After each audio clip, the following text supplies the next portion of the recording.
didn't want to be part of absolutely an erroneous thing happening in a committee, whereby committee adopts a report on data protection bill without even seeing the final bill.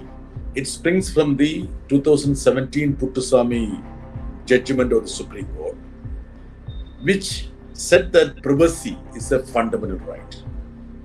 It's almost 6 years or more than 6 years that have passed, but still government is groping in the dark as to how to bring a legislation.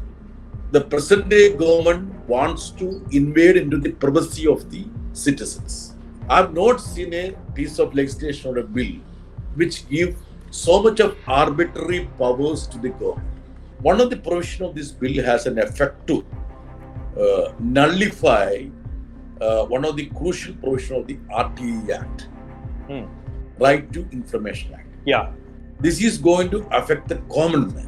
While you say that there are a lot of ambiguities in this bill, the parliamentary committee has approved the report saying that the proposed legislation, without any reservations or ambiguity, they say that they have used this word, and that seems to be one of the reasons why the opposition parties decided to walk out of the meeting. The Union Cabinet has taken a conclusive view of the bill. But after having a conclusive view of the bill and finalizing the bill, it is the bounden duty of the government to come back to the committee for a scrutiny of the various provisions of the bill, which they haven't done. Without seeing the final print Draft of the bill. We don't know what is the bill. We are groping in the dark. The bill has not seen the light of the day. Without even seeing the bill, the committee had the audacity to adopt a report which is unheard in the history of the parliament committees. Hello and welcome to the News Minute. In 2017, the Supreme Court of India, in a landmark judgment, held that right to privacy is a fundamental right. This necessitated the Union Government of India to bring a piece of legislation to protect the personal data of each and every Indian citizen. The Digital Personal Data Protection Bill 2023, which is supposed to be tabled in the ongoing session of the Parliament, has triggered a lot of controversy. Opposition parties have expressed concern, and they have even walked out of the Parliamentary Standing Committee meeting. To talk about this, I have with me John Brittas, Rajya Sabha member of the CPIM. Thank you so much for talking to us, sir. What are your concerns as far as the Digital Personal Data Protection Bill is concerned? And also, why did you move a dissent note, and why did the opposition MPs decide to walk out of the Parliamentary Standing Committee? See, we decided to walk out. We didn't want to be part of absolutely an erroneous thing happening in a committee, whereby committee adopts a report on data protection bill without even seeing the final bill. What has happened now is that the Union Cabinet has passed the final bill of data protection bill, but it hasn't been referred to the standing committee, nor we are privy to the provisions of the new modified bill. Without seeing the bill, how is it that a standing committee adopts a report wholeheartedly complimenting the government? That too, when we had so many reservations with regard to the bill that was circulated and uploaded for the comments from the general public. So it was precisely because we didn't want to be part of violation of the rules and regulations of the functioning of the standing committee. And what are the concerns you have as far as the data protection bill is concerned? Data protection bill, as you know, is a very important piece of legislation. As you rightly said, it springs from the 2017 Puttaswamy judgment of the Supreme Court, which said that privacy is a fundamental right. It's almost 6 years or more than 6 years that have passed, but still government is groping in the dark as to how to bring a legislation. It's because the present day government wants to invade into the privacy of the citizens.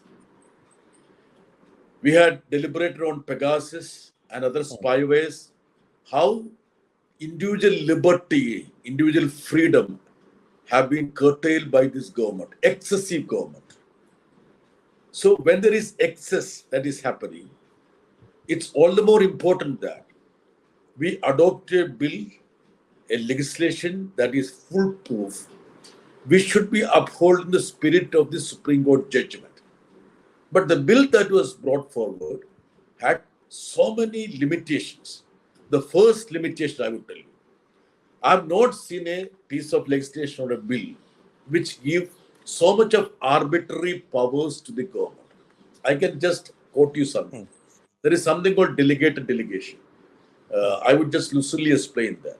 After a legislation is made, the government is empowered to frame rules to bring in certain changes to make it much more accessible or easier for the implementation. See, there is something called excessive delegated legislation that is happening with regard to this crucial piece of legislation. See, we can't trust this government, especially because this government has the precedent of invading into the privacy of the citizens. So a bill needs to be foolproof. Even otherwise, a legislation is to be for years together. It should not be interpreted the way in which a prevailing government can do. That should be essence of a legislation. Now I will tell you, the government has the favorite catchphrase that is as may be prescribed. I will tell you that is the highlight of the draft bill that has come to us or that has been perused. It has been mentioned. That means as may be prescribed inverted comma. That has been mentioned in this bill 18 times in 24 pages. The bill altogether, the bill which was, there. I don't know what changes it has occurred now. But with 24 pages, there are 18 times the government says that, the bill says that, as may be prescribed. Prescribed by whom? Prescribed arbitrarily by the government of India. Can we leave everything to the government of India to prescribe? That is one thing. Second, see what is pivotal to this bill is Digital Data Protection Board.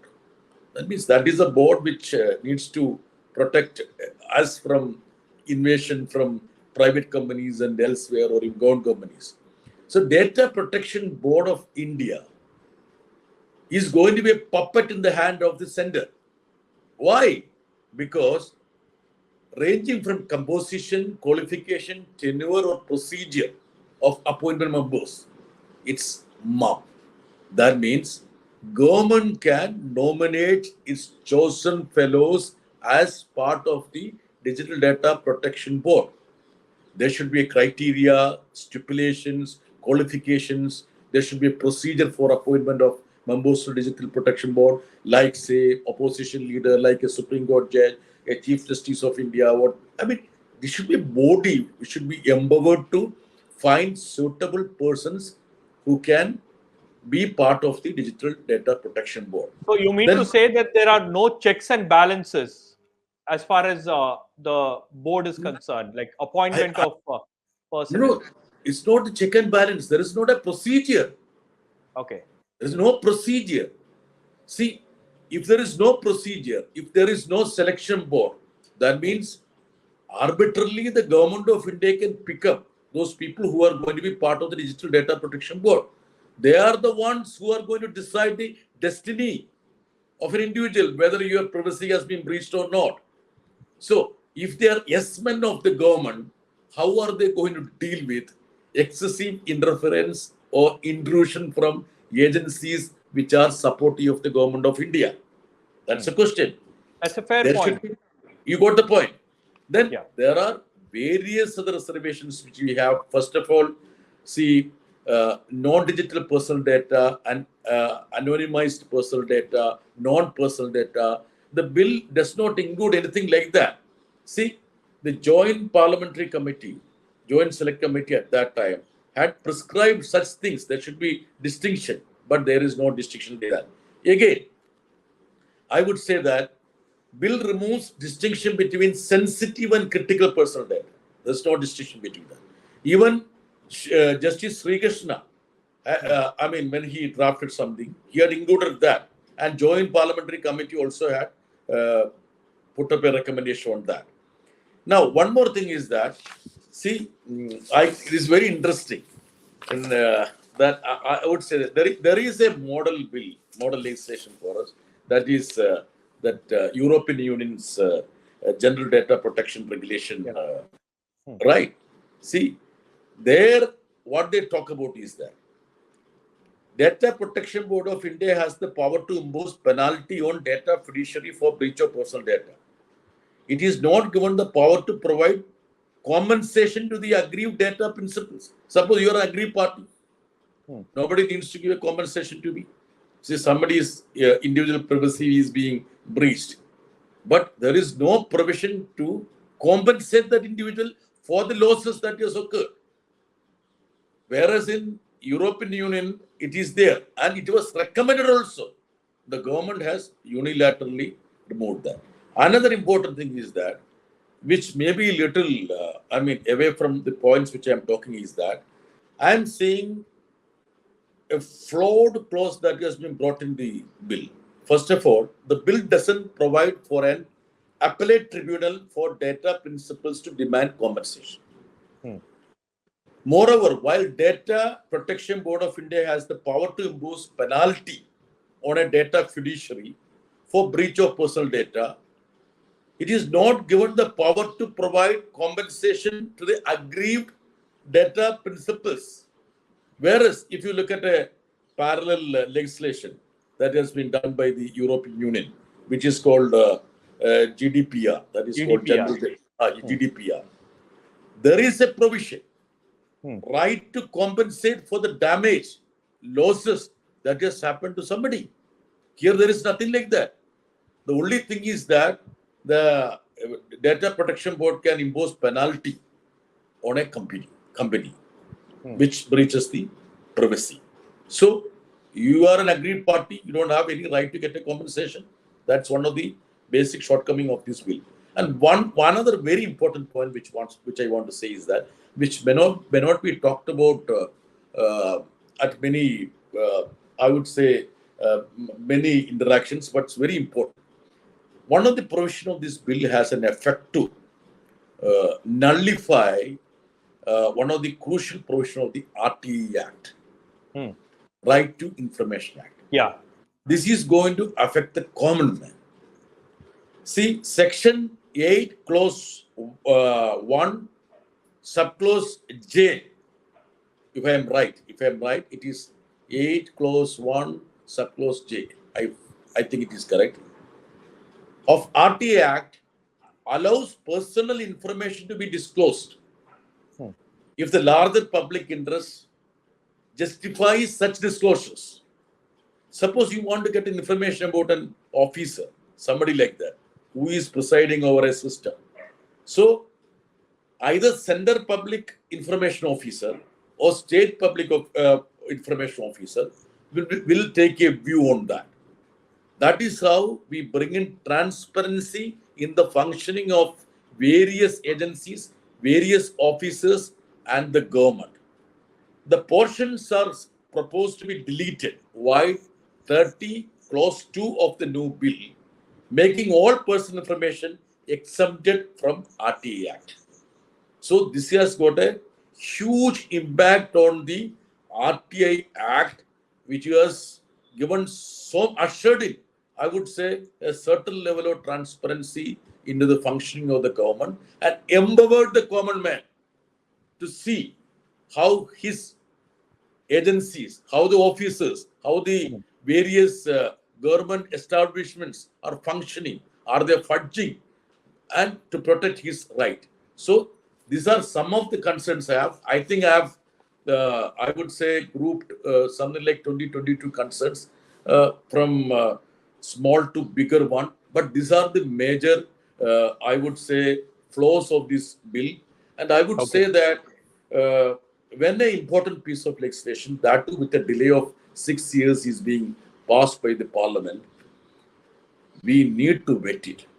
So my concern or our concern in the Parliamentary Standing Committee has been that in the absence of the final bill, it would not be proper and it would be illegal for a standing committee to adopt a report, Report. inverted comma, wholeheartedly complimenting the government for bringing in such a bill.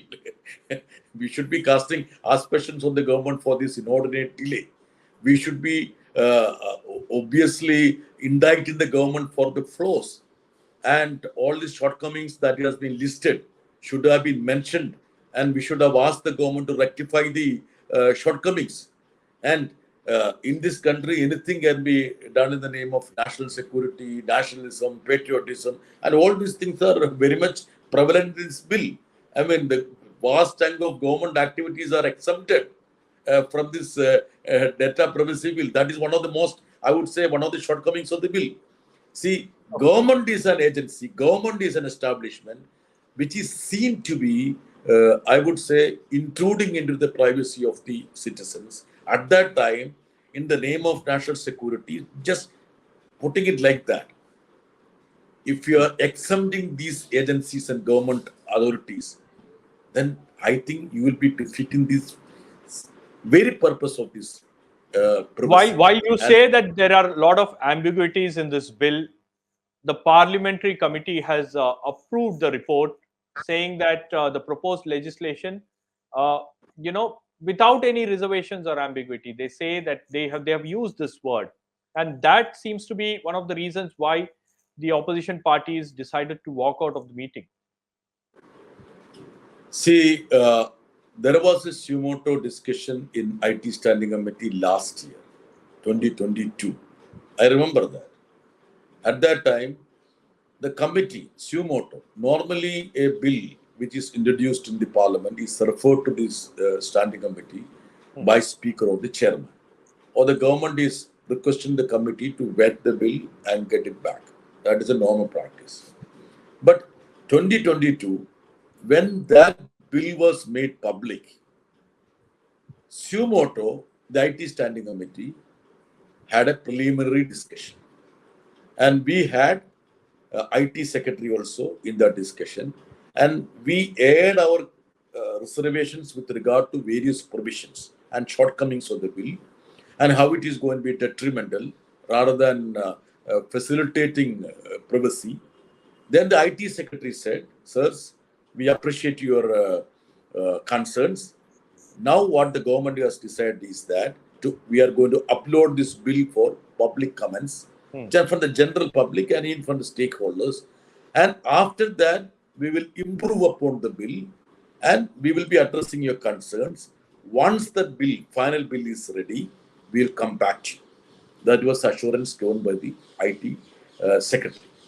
Now, after considering, I don't know whether they have considered or not, assuming that they have considered the grievances, the suggestions, the complaints of the general public and the stakeholders, the Union Cabinet has taken a conclusive view of the bill.